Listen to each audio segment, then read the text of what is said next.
Bienvenue sur Africa 24 dans cette nouvelle édition du Non-Stop Info. Voici les titres de l'actualité. La conférence des donateurs pour la situation humanitaire en République démocratique du Congo, qui s'est tenue ce 13 avril à Genève, a été boycottée par les représentants du pays. Une nouvelle tension qui soulève des interrogations, notamment sur la finalité des fonds collectés, soit 528 millions de dollars, près du tiers de la somme attendue. À suivre également en Tunisie où la numérisation des procédures foncières sera effective dès cette année 2018. Une annonce de Mabrouk Korchid, le ministre des Domaines, de l'État et des Affaires foncières. Objectif, faciliter les transactions foncières. Et puis rester naturel avec ses cheveux crépus, c'est ce que propose un salon de coiffure à Douala au Cameroun. Salon qui se dépeint comme un défenseur du naturel et qui encourage l'acceptation de soi. Mais tout d'abord, Aristide Gomes a été investi ce lundi 16 avril, Premier ministre de la Guinée-Bissau. Je remercie la société civile, le Parti africain de l'indépendance de la Guinée et du Cap-Vert, ainsi que le Parti de la rénovation sociale pour leur confiance, a déclaré le nouveau Premier ministre. Des consultations avec les principales forces politiques en vue de la formation de son gouvernement ont déjà commencé ce lundi. Gouvernement qui sera constitué sur la base de l'accord de Conakry qui prévoit la formation d'un gouvernement inclusif intégrant les partis détenant un siège parlementaire. Le gouvernement congolais a boycotté la conférence des donateurs pour la situation humanitaire en République démocratique du Congo, conférence qui s'est toutefois tenue à Genève en Suisse ce 13 avril, en cause la disparité des chiffres sur la situation humanitaire du pays. Avec ce boycott, la détérioration des relations diplomatiques de la République démocratique du Congo avec les acteurs majeurs de la communauté internationale pourrait s'accentuer. Explication avec Corinne Kamse-Fehem. La conférence des donateurs, coprésidée par les Nations Unies, l'Union européenne et les Pays-Bas, s'est tenue ce 13 avril à Genève. Le gouvernement de la République démocratique du Congo l'a boycotté. Une nouvelle tension qui soulève des interrogations, notamment sur la finalité des fonds collectés, soit 528 millions de dollars, près du tiers de la somme attendue. Dans une politique de main tendue, les participants à cette conférence estiment que même si les fonds sont destinés aux populations congolaises, le gouvernement reste chef de file de la réponse aux crises. Une posture continuellement revendiquée par Kinshasa. On ne peut pas assister quelqu'un contre son gré. Le gouvernement de la République démocratique du Congo voudrait rappeler qu'il est le seul représentant légal et légitime des populations congolaises.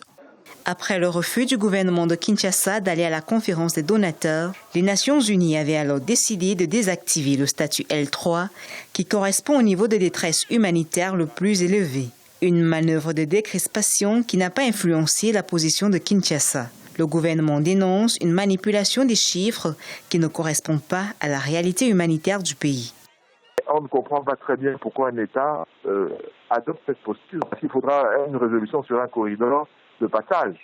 Comme on avait vu, c'était le cas en Irak une fois. Il faut pour cela que le Conseil de sécurité se soit réuni et impose une résolution contraignante qui impose cela au gouvernement de la RDC. Brandissant sa pleine souveraineté, le gouvernement de Kinshasa a annoncé il y a quelques jours qu'il mobilise 100 millions de dollars pour pallier à la crise humanitaire du pays. Le 12 avril, la Grande-Bretagne annonçait qu'elle renforçait son appui avec 31 millions de dollars supplémentaires. Une mobilisation tous azimuts qui, au final, doit pouvoir profiter aux populations en détresse dans les camps des déplacés et des réfugiés. Dans l'actualité également, un sommet sur les investissements va être organisé au début du mois de septembre 2018 en Afrique du Sud. Objectif, recueillir 1200 milliards de rand, soit 100 milliards de dollars sur 5 ans. Une annonce du président Cyril Ramaphosa. 4 émissaires seront donc envoyés en Asie, au Moyen-Orient, en Europe et sur le continent américain pour y rencontrer de potentiels investisseurs avant ce sommet. Par ailleurs, le chef de l'État participera au sommet des chefs d'État et de gouvernement du Commonwealth qui se tient ce 17 et 18 avril, l'occasion de discuter des défis internationaux auxquels sont confrontés les pays membres, dont les échanges commerciaux mondiaux. Le ministre tunisien des Domaines et de l'État et des Affaires foncières, Mabrouk Kochid, a annoncé ce 11 avril 2018 la numérisation des procédures d'obtention des documents fonciers de cette année 2018.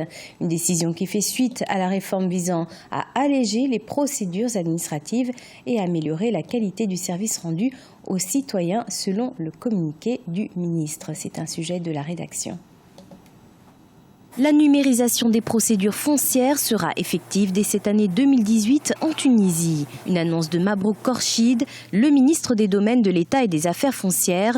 Objectif, faciliter les transactions foncières mais aussi avoir des données fiables concernant les patrimoines fonciers privés et publics. L'objectif est de rapprocher l'administration des citoyens et d'assurer la qualité et la célérité des services. Pour atteindre cet objectif, la conservation de la propriété foncière a réalisé un grand projet d'informatisation au sein de son établissement à travers l'informatisation de son process et la mise à jour de son site web.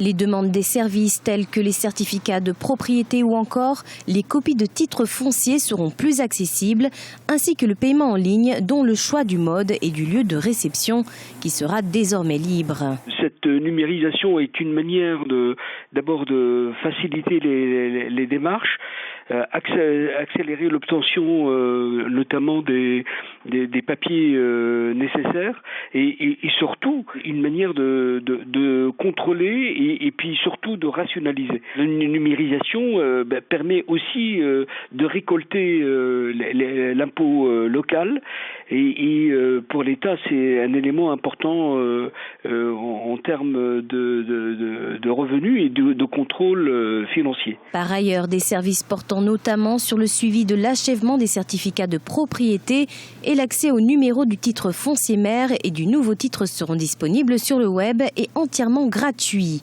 Service qui nécessite à ce jour de se rendre à la direction régionale territoriale. Focus à présent sur un salon de coiffure à Douala, au Cameroun, qui encourage les femmes à rester naturelles. Sa propriétaire Mira Fombe conseille les femmes sur les soins capillaires sans l'utilisation de produits chimiques défrisants. Immersion avec Nelly Claude Ebessa.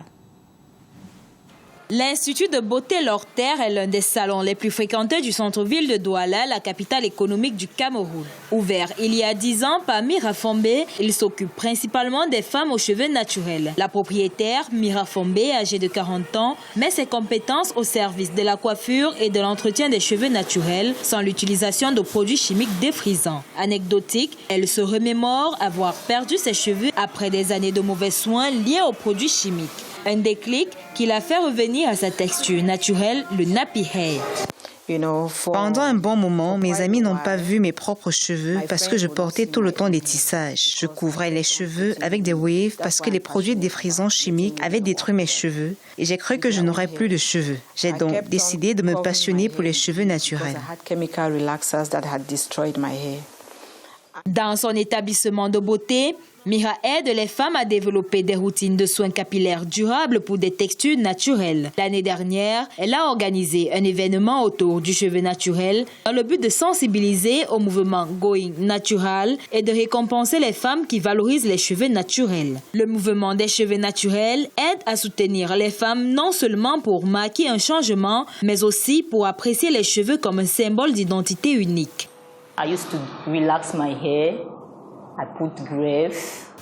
J'avais l'habitude de défriser mes cheveux et je portais des extensions. À un moment, je me suis dit pourquoi ne pas simplement essayer quelque chose de différent. C'était une habitude de toujours aller au marché pour acheter des mèches. J'ai réalisé ensuite que je voulais voir à quoi pouvaient ressembler mes cheveux naturels.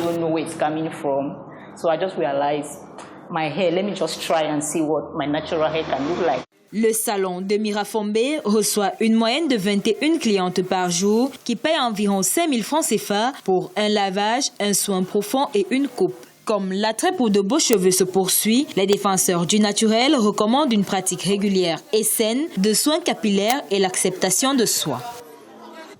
C'est la fin de ce journal. Merci de votre fidélité. Dans un instant, une nouvelle édition de l'information sur Africa 24.